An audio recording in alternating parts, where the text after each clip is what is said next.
Bienvenidos, queridos amigos y amigas, a un nuevo estudio de la Biblia de forma sencilla. Estamos hoy en el tema 679 y vamos a seguir estudiando en el Nuevo Testamento la trayectoria del pueblo judío en el momento del nacimiento de Jesús. Y como cada día, le damos la palabra a Francisco. Adelante, Francisco. Comenzamos el estudio de este tema presentando algo sobre la diáspora. Los judíos habían estado esparcidos por todo el mundo civilizado durante varios siglos antes del nacimiento de Cristo, llevando por donde quiera que iban el conocimiento del Dios verdadero. Aunque los judíos no fueran apreciados por sus vecinos paganos, sin embargo eran respetados y en general prosperaban más. Sus conceptos morales y sus prácticas eran muy superiores a la de los paganos. Su vida familiar con frecuencia era un modelo que admiraban los paganos que los rodeaban, los cuales observaban cómo los judíos trataban y criaban a sus hijos. A pesar de su fracaso, de no estar a la altura de los elevados ideales que podrían haber alcanzado, es un hecho innegable que los judíos dieron por todo el mundo conocido entonces un testimonio importante y eficaz del Dios verdadero, creador y sustentador de todas las cosas. Recibieron muchas opiniones, pero Cicerón, político y filósofo romano, muestra que la influencia de los judíos era muy poderosa en Roma. Respecto al proselitismo de los judíos, el judaísmo se destacaba especialmente por su énfasis ético, que contrastaba muchísimo con las religiones amorales del mundo romano, a pesar de que éstos se jactaban de ser los mejores en todos los aspectos.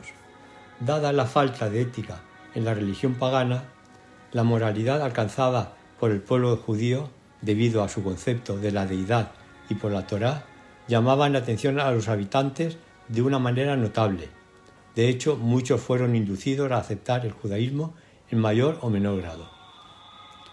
El centurión de Capernaum, del cual dijeron los judíos: «Ama a nuestra nación», y nos edificó una sinagoga, quizá era uno de esos prosélitos.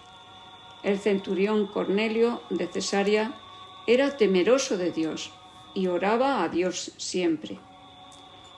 No solo hacían proselitismo los judíos que estaban dentro de los límites de Judea y Galilea, sino también los de la diáspora, los de la dispersión.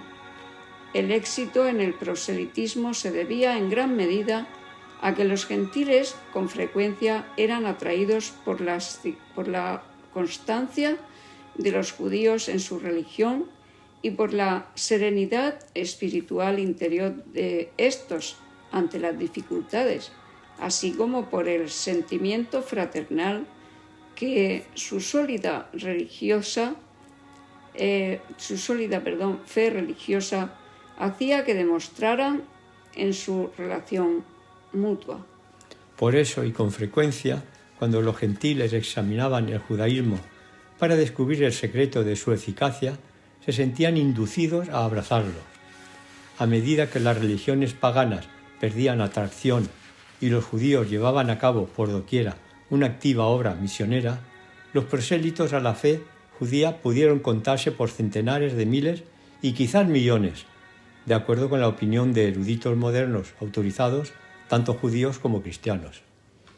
Respecto a los que gobernaban Judea, podemos decir que en aquel entonces gobernaba Herodes el Grande. A su muerte dejó como gobernantes a sus hijos. Arquelao gobernaría sobre Judea, Samaria e Idumea, y Herodes Antipas gobernaría sobre Galilea y Perea.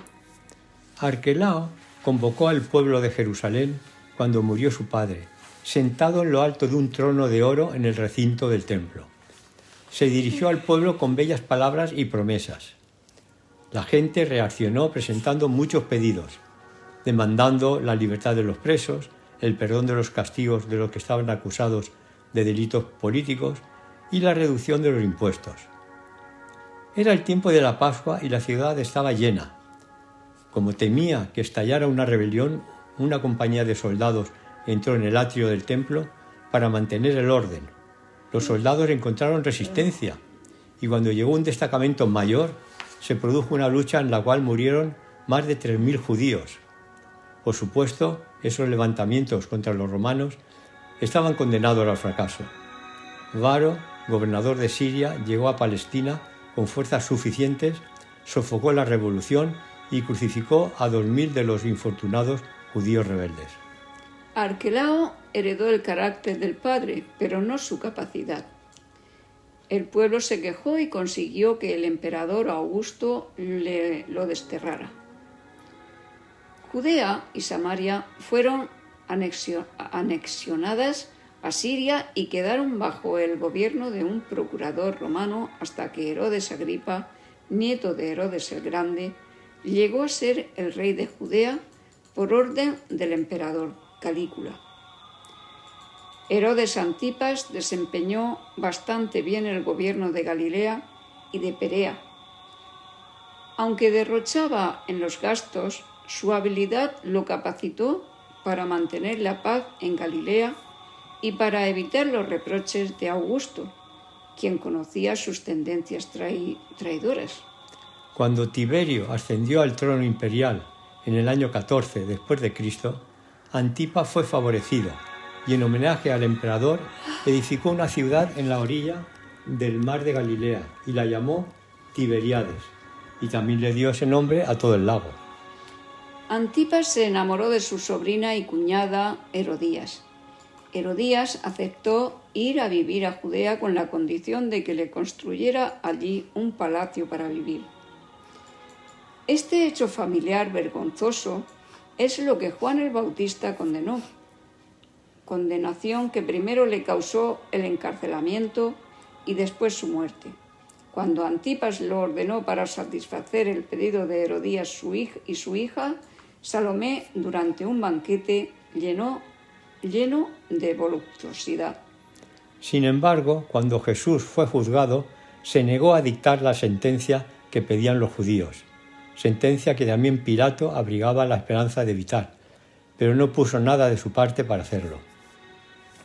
Hemos llegado al final, queridos amigos y amigas, de este tema, así que lo dejamos por hoy y mañana continuamos el estudio del Nuevo Testamento con el tema 680. Bendiciones y hasta mañana.